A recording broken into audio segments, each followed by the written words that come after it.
Bonsoir à toutes et à tous. Toujours dans le cadre de la chronique 101, nous en arrivons au petit C. Et bien entendu, la fin de cette chronique 101, qui se définit en trois volets, le A, le B et le C.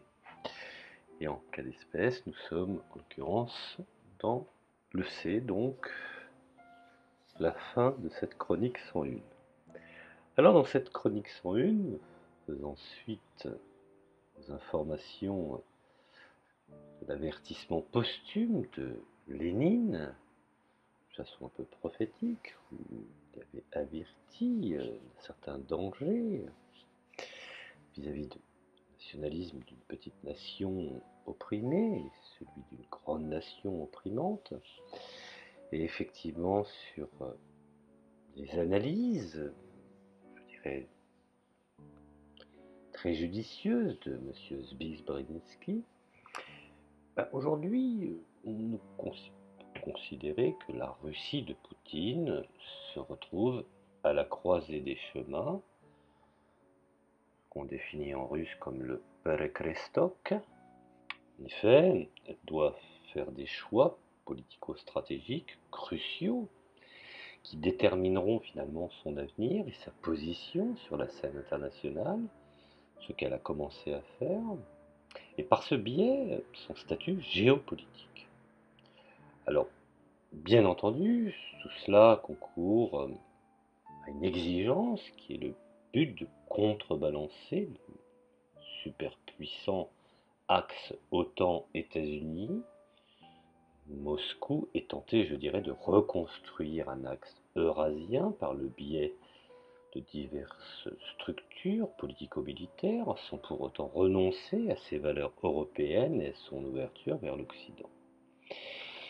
Mais je dirais qu'à terme, face à la progression inquiétante d'un leadership américain tentaculaire, sans contrôle et incontrôlé, voire même incontrôlable, Moscou serait encline à tourner le dos à un Occident excessivement inféodé à Washington, ainsi comme l'avait prévu, dit Lénine, il y a très longtemps, dans une Russie communiste, en reconstruction et face à la menace insidieuse de l'Occident, profitant de sa faiblesse temporaire, Vladimir Poutine et sa suite, Medvedev, se trouve au cœur d'un redoutable, je dirais, dilemme. Alors, en effet, il y a 84 ans, face à l'offensive, un peu d'histoire ne fera pas de mal, mais face à l'offensive agressive de l'impérialisme occidental, Lénine aspirait déjà à établir une coalition Chine, Inde, Russie comme barrage à une nouvelle forme de totalitarisme idéologique. Rappelez-vous, en 1923, dans son article posthume, Lénine a ainsi écrit: le capitalisme lui-même instruit et éduque pour la lutte l'immense majorité de la population du globe. L'issue de la lutte dépend finalement de ce fait que la Russie, l'Inde, la Chine forment l'immense majorité de la population du globe, et c'est justement cette majorité de la population qui, depuis quelques années, est entraînée dans une rapidité incroyable dans la lutte pour son affranchissement. À cet égard, il ne saurait y avoir une ombre de doute quant à l'issue finale de la lutte à l'échelle mondiale.